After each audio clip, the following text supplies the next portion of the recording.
Hey, what's up, everyone? I figure I get a chance to discuss what I think about the movie One Flew Over the Cuckoo's Nest, which I can't believe is already 45 years old already. I'm like, where does the time go?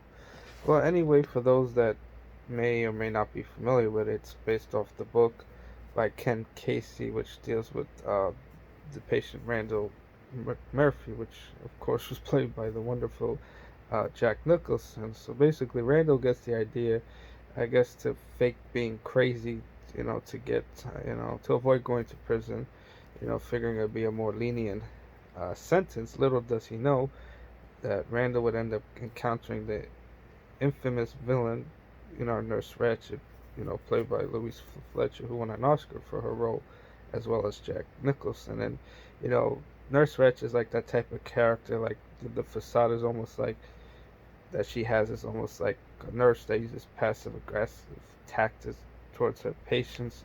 But in actuality, she's a cold-hearted, you know, woman who's kind of like a tyrant, who craves power and undermines those that threaten it.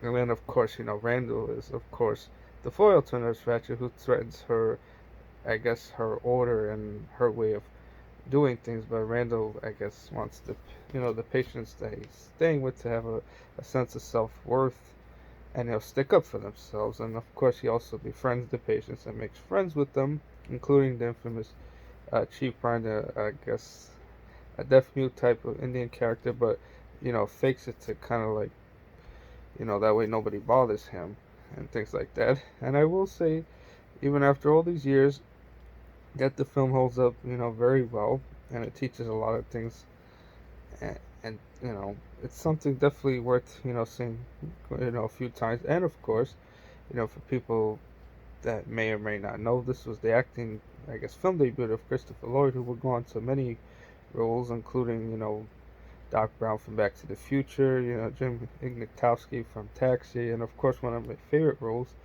the Klingon Krug from The Search of Spock. So, and of course Dan DeVito's also in it as well, playing another patient, and of course you got Brad, Dwarf and Vincent Michele and things like that. So that's pretty much my verdict on One Flew Over the Cuckoo's Nest. I'd like to hear, what other people think about it, if they like the movie better than the book. Just their own opinions, just to see what they think about it. Alright, everyone, thanks again.